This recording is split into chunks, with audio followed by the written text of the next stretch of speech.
What's your creepiest real life story? A link to this post is in the description below. Number 15. In a cold winter night in a remote village from Quebec, Canada, me and my two brothers were asleep. We were 1, 3, and 6 years old. In the middle of the night, someone entered our house without knocking, walked around, and was talking to himself. Our house is 2 miles from the village in a rural area. My father woke up, went to the living room, and there the guy was. He had a car accident 1 mile from our house with his buddy who instantly died, and his scalp fell in front of his face. He was drunk and his body was frozen. He was speaking to himself, "I'm gonna die."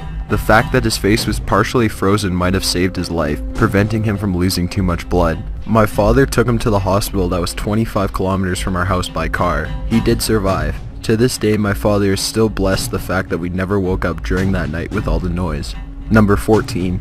Last year, a guy came to my door at 9 o'clock at night. He knocked and I got my mom and she went out to see what was up. By the way, we live in a very rural area, so visits that late are extremely uncommon and strange. The guy talked to my mom about how he was opening a business, asked whether she liked American-made products, then handed her a Clorox container as a sample. He went back to his minivan and opened it to get a vacuum cleaner when my mom saw 5 other men sitting inside. She told me to run and get the police since we didn't have a landline.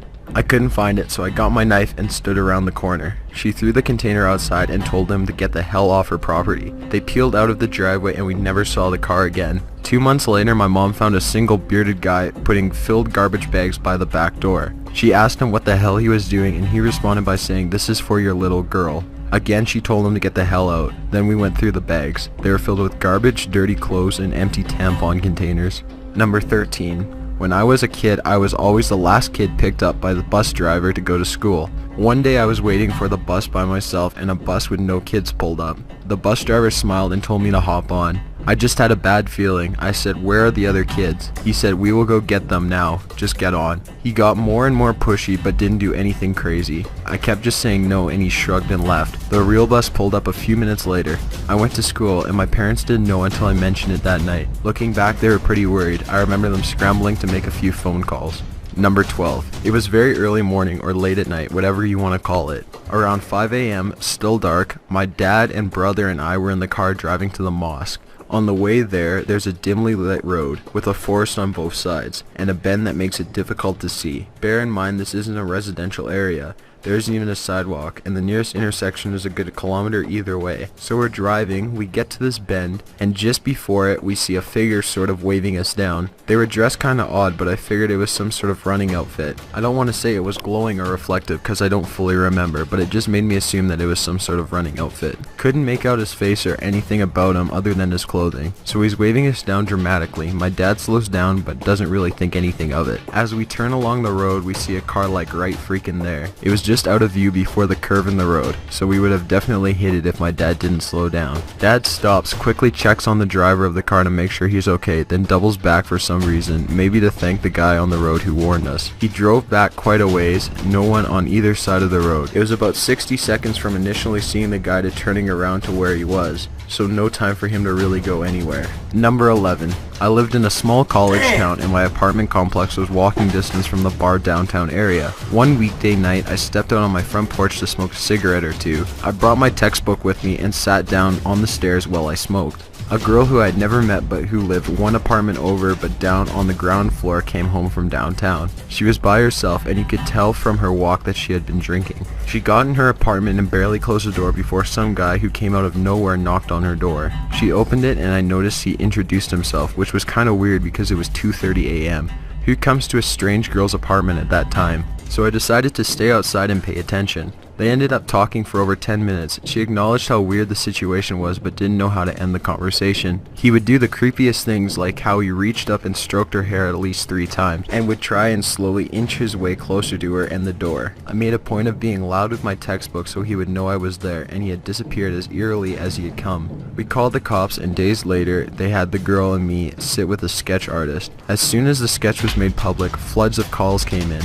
Guy turned out to be a serial rapist who had followed lone girls home from bars and pretended to be a cab offering them rides. This girl got lucky just because she lived so close to the bar and he didn't have a chance to pull the cab routine. Number 10. Went camping with some friends on a hill a few kilometers out in the woods from one of the guy's houses. There's a few hiking slash four-wheeling trails in the area that lead up to the hill, so it's known by the locals. It was about midnight. We had a fire going and was just sitting around having a good time. Then the guy sitting opposite of me yells, "Who are you?" I turn around and there's this man about 6 feet tall staring at us from the edge of the woods with a big rock in his hand. One guy knocked an arrow in the composite bow we had. The guy across from me grabbed the hatchet and I pulled a knife off my belt. We had no clue what we were doing, but the guy wouldn't say anything to us. He eventually just backed into the woods. No sleep was had that night and we kept a very large fire going. Number 9. I was in Minot, North Dakota with my old band. Our tour van blew a head gasket and we were stuck there for a few days. Everyone was tired on day 2, but I was wide awake. I walk for a bit and make it to some scummy bar. I'm obviously not from around there and no one is saying a word to me. After 2 beers I start to get a tad nauseous and dizzy. I put my head on my hand and try to let it pass, but it keeps getting worse. Suddenly a voice says, "You'll feel pain tonight." I jump and look up and a tall, roughly 40-year-old man is walking to the bathroom, turns back and glances at me. I call my friends and we get the fuck out of there. I slept for 12 to 13 hours and felt awful and loopy the next day. I was roofied.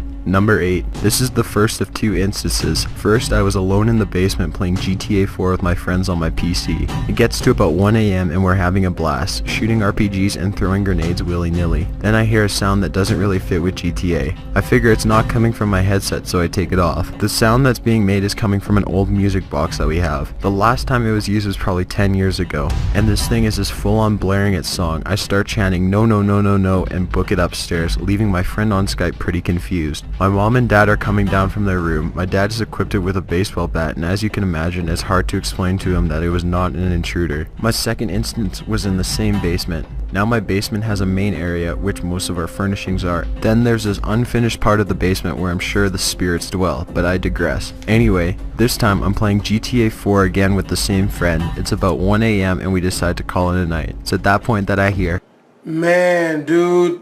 Okay, so I got these things, these speaker things, right? And right as he just got to the scary part, one of them went off. And when these things turn off by themselves due to non-use, they make this boo sound, dude. That sound went off, man, and they got this picture on the screen. Scared the literal fuck out of me. I didn't jump, but my heart fucking did, dude. That shit, oh my God. I felt that shit gorge with adrenaline. Oh my God. I was about to fight my camera.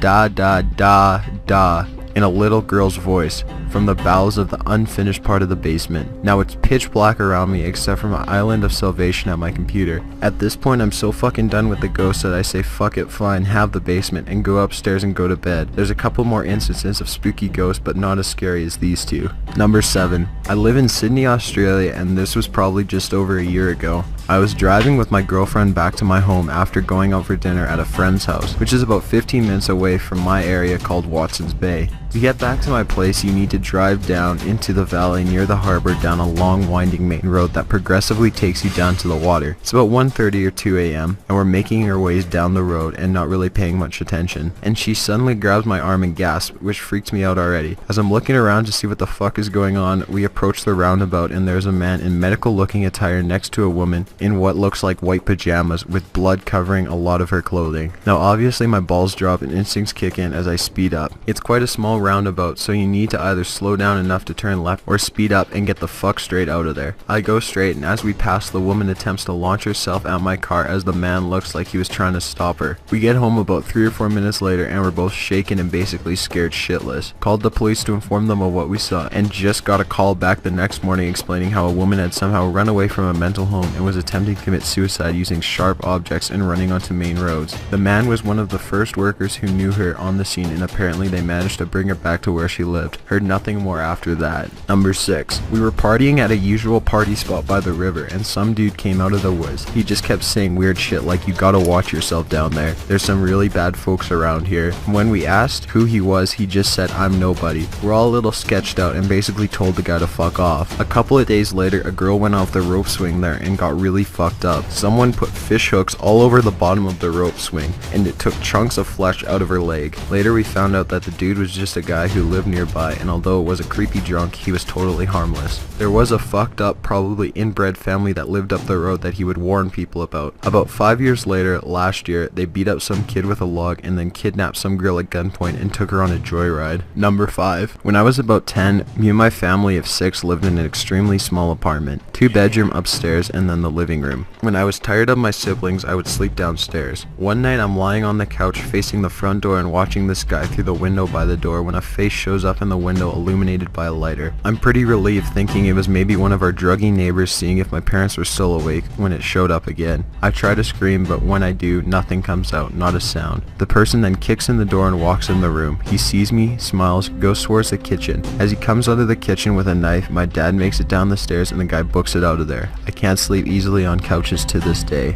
Number 4. I was 6 or 7 years old in my parents' apartment and heading towards the kitchen. So I go towards the kitchen where my mom is talking on the phone. At the end of the corridor in front of me, I see the front door opening and halting because of the door chain holding it. I thought it was my dad. It was about 11 in the morning. So I think my dad will close the door and ring the doorbell for my mom to open up the chain. It was weird because I hadn't heard the key turning, except that nobody rings the door and an enormous hairy hand that definitely doesn't belong to my father tries to pull on the chain. Immediately, I understand it's a burglar. I rush to slam shut the door with my entire body while I whine a little no. So there's me slamming against the door with all my 7-year-old strength, panicked out of my mind, and then putting all my weight against the infernal piece of wood, with a huge burglar on the other side trying to keep the door open so he can pull the chain off. Fingers trying to grasp the end of the chain, and my mother completely oblivious about 12 feet away in the next room. I tried to scream at my mother. I remember yelling muffled pieces of "Mom, Mom," but she thinks I'm horsing around and pays no attention. It's after my 7th or 8th scream when I was about to give up all hope when I heard my mom that she'll call her back because I've done something and she needed to check on me. The burglar heard her and let me close the door. My mom arrives and demands to know what I'm doing. I'm crying at that point, not being able to utter a coherent sentence, trying to point at the door saying only "burglar out" or something to that effect. My mother, not getting the hint, comes over and tries to open the door to see what the fuss is all about, with me still pushing against it. As soon as I realized what she was about to do, I tried to push her away, crying, sobbing at her, "Don't open the door, there's a burglar outside." I had to fall on my ass, then on my knees, and beg her against trying to push me aside before she decided to change her mind and see through the peephole instead of opening the door. So she looks through it in a hurry and starts saying, "See, there's no one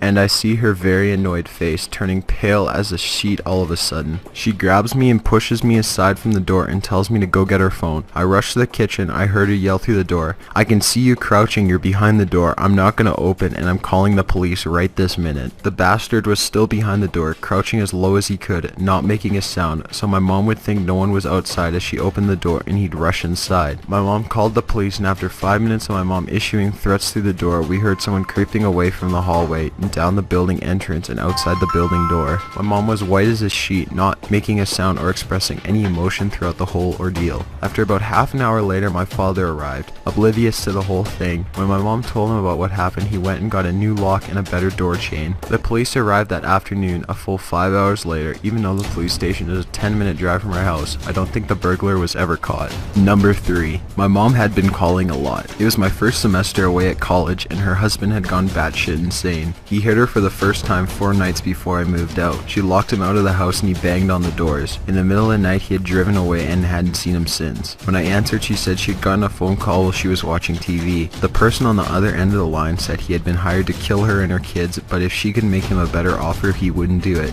He told her what TV show she was watching. He told her what dorm I lived in. He told her that my brother was upstairs playing video games when he was supposed to be asleep. She ran upstairs. My little brother was playing video games in his room. She yelled at him to pack a bag. The person on the phone had hung up. She called me. I waited for 45 minutes before leaving, hoping my roommates would show up and help me figure out what to do. I said I'd call the police, but my mom said no. She said please come help her. My roommates didn't come home. The RA was gone. I got into my truck and made a 45-minute drive in 20 minutes. The highway was nearly deserted. I hoped a police officer would pull me over. They'd know what to do and I'd be able to say I hadn't called the cops. I accidentally missed my turn when my mother called me 3 times in a row. I accidentally ran a red light when I answered. A cop was right there. He didn't pull me over. When I got to our neighborhood, I parked 2 streets away and used my ROTC tactical movements to go through the alleys to our backyard. I tried to call my mother 3 times, but she didn't answer. I put my phone on vibrate. The gate was closed, but when I opened it, I saw a back door standing open. No one was out there. I hesitated and went in, calling out softly for our dogs. They weren't there. Those dogs bark at everything. They were either not in the house or they were dead. I got a knife from the kitchen and started a room-by-room search. Kitchen and laundry room were clear. I refused to check the garage. Dining room clear. Living room clear. But oh fuck, there's a broken vase. Downstairs bathroom clear. I didn't go into the master bedroom because I fully expected to find my mother dead. I needed to get upstairs to the second bedroom on the right, my bedroom, to get my rifle, the only gun in the house, but no one was downstairs and the upstairs was completely dark. There was a blind corner right at the top of the stairs. Anyone could be hiding there. I was 100% freaking the fuck out as I climbed the stairs. I got almost halfway up when someone started banging on the front door, which is right in front of the stairs. I froze. I turned halfway so no one could surprise me from the second floor. "Who's there?" I screamed. My cover was blown anyway. If anyone was in the house, they knew I was there. Whoever was outside could see me through the glass at the top of the door, but it was too dark for me to see them. No one answered, but they kept pounding on the door. "Who the fuck is it?" I screamed. Now at the base of the steps, they kept banging on the door. "I'll kill you, motherfucker," I screamed as I flung open the door to see my mother standing there with the dogs in her arms. "Why didn't you answer?" I asked. She said she wasn't sure if it was me or not. And if it hadn't been me, what were you gonna do? Throw the dogs at them? She hadn't thought that far ahead. I told her the back door had been open, but she said it had been locked when she left. I said I checked most of the downstairs and was going upstairs for the gun. She said go up and get it, so I went up with my knife and checked the upstairs while I was at it. Then I checked the rest of the downstairs. She had taken my brother to a friend's house, which is why she hadn't answered the phone when I called. She'd been driving. I spent the night barricading the doors and windows and begging her to leave. Just leave. She baked me some cookies. Her face was blue and purple from her husband's last visit. She said my brother had tried to protect her and he didn't look so great either. I said I'd kill her husband. She said she knew and so did he, which is why he left when they called me. I feel like I should mention I'm a chick and he was a good foot taller than me and easily 50 pounds heavier, but I would have killed him. In the morning I had to leave early to be at PT for ROTC at 5:30 a.m. I had maybe 45 minutes of sleep where my mom had asked me to stay on the living room floor outside the master bedroom. I lost it at PT and then again in my weekly meeting with my athletics advisor. My ROTC instructors and my athletic advisor were horrified. We got a restraining order that day against my mom's husband. He couldn't come on campus. I wasn't allowed to walk on campus alone. My roommates got extra security. A few weeks later, my mom's husband tried to kill her on my 19th birthday. He was in his car and he'd thrown her a phone, which she was using to dial 911 on the passenger seat. She'd reached in to get it and he grabbed her arm and held her while he reversed out of the driveway and dragged her down the alley. He let go and her head slammed against the ground. She had a concussion. He tried to back over her, but she screamed and rolled away. He ran over her foot and hand. Our neighbor came out of the house and screamed, which scared him away. My mother and brother went into hiding that night. Being on those stairs, certain my family was dead and I was also about to die, was the scariest moment of my life. And having someone bang on the door and not answer when I'm screaming at them, having to open it thinking it was a killer on the other side, creepiest thing ever. Number 2. I was born and raised in North Dakota. Back when I was in high school, a group of us would research murders that occurred out in the country. We would then go out and find the scenes and film the exploration at night. This was about 2 years before the Blair Witch. It was something to do while we got wasted on shitty beer and teenage bullshit. Eventually we ran out of places to go and got really good at finding abandoned rural farmsteads by driving dirt roads and looking for the signs. Rut roads, deliberate tree groves, and old mailbox posts were common markers. We were out looking when we spotted a tree grove that was out of place and drove through the field and discovered an old house. It had padlocks on the outside doors that were knocked off pretty easily. We dispatched of them and entered the kitchen. There were 6 of us, all with flashlights, and we lit up the kitchen dining area fairly easy. The table was the initial thing you noticed, and it was strange because of how normal it looked. It was set for a meal and not a bowl was out of place. Only thing was, we'd been in dozens of these houses and place settings were a first, especially on broken ones. As we investigated the area, we found the fridge had the disgusting remnants of a full stock and the cupboards were full of canned and dry foods. This was also a first. One guy found mail on the counter from early June 1978 and the other found a creepy ass TV guide in the living room with UFOs on the cover. All the family photos were hanging up. Mom, Dad, bro, and sis in their 1970s glory. Furniture was dusty but in good condition. Closets were full. Everything was totally normal, which was super abnormal. As we dug around the house, we started to realize that the house had not been moved out of. It has been straight up abandoned. Imagine locking the door to your house and never coming back. That's the state this house was in. Complete unplanned departure. We went upstairs and split into 3 pairs to check out the 3 rooms. Ours was the closest. Oh, you know they're white. You go upstairs in a strange house with the Blair Witch Project and crazy bullshit in the forest. The first thing you do is split up. Come on, baby. These motherfuckers ain't never seen The Grudge. You'll never part ways from the homies. And obviously it was the younger boy's room. I can't describe what it looked like too well because almost right away from the hall we heard the most fucking terrifying scream I had ever had the misfortune of hearing. We went running into the hallway and we were all yelling questions at each other at the same time. After a few seconds the 2 screamers caught their breath and said, "You have to go in and see." Walking down the hall and through the doorway, I prayed I wouldn't act like a pussy in front of my friends. I shouldn't have been concerned because the others were just as scared as I was. The room itself opened to the left of the door frame and centered on the right side of the room was a queenish sized bed. Propped up on pillows with all the blankets drawn to the waist, arms on the top of the blanket, and worst of all, head turned slightly so it was looking at you straight in the eyes when you entered the room, was a life-size porcelain doll. Snow white skin, jet black hair, cold dead eyes. The dead eyes lit up with our flashlights, like she was waiting for us. If the head hadn't been turned, I could excuse it, but it was turned. Ready for when we walked in. Ready for 20 years. Hasty fucking exits were made as we moved down the stairs and got into the car. It was during the ride we started to get even more creeped out when we realized that even though the house had been abandoned, someone had taken the time to set up that goddamn doll. Not packing food, clothes, or family photos, setting up the doll was one of the last things done in this house. We researched their names but got nothing. No tragic car accident, no grisly massacre, no extended family, just a tacky time capsule in the middle of nowhere. We found out that the county had taken possession of the land for non-payment of taxes, explaining the locks, but never tracked down any more information on what happened to them, or why they left that fucking doll. Number 1. A few years back I rented an apartment from a friend of mine. He had recently bought it and had it completely renovated. He put it up for sale but couldn't find a buyer, so I offered to rent it in the meantime. After moving in, I realized that there was something wrong with the lady next door. She was about 45 but looked much older. She would sit up all night listening to Christian radio shows and talking loudly to someone. It got to the point where I couldn't sleep, so I went over to her place and asked her to keep it down. She opened the door and I got a quick peek. Her walls had crosses painted all over them in different colors, and words like Jesus and angel scribbled everywhere. The windows were painted black, letting no light in at all. It was damp, yellow-stained 50-year-old carpets, dog shit and cockroaches everywhere. No dog though. I asked her to keep it down. She just looked at me and shut the door, then she turned up the radio even louder. The next night I had my girlfriend staying over. I wake up in the middle of the night and see a shadow of a person next to the bed looking at us sleeping. I think I'm hallucinating this as I usually do in the dark when I'm sleepy, but then the shadow starts talking. It's my neighbor and she's holding something in her hand. She broke in during the night and who knows how long she stood there. "You should lock your doors at night," she said, and walks out. The next morning I hear someone making strange noises below my bedroom window. It's my neighbor talking to herself in tongue. She has a plastic bag in her hand with a rotting dead dog inside. It's hot as hell outside and I can smell death from the bag. At this point I'm scared shitless. She's obviously very insane. I go upstairs and knock on another person's door and ask what the hell is going on. The guy's just as scared as me. Apparently she broke into the apartment one evening as well while he was watching TV with his kids. He got up from the couch to get a snack only to find her behind the couch staring at him holding a power drill.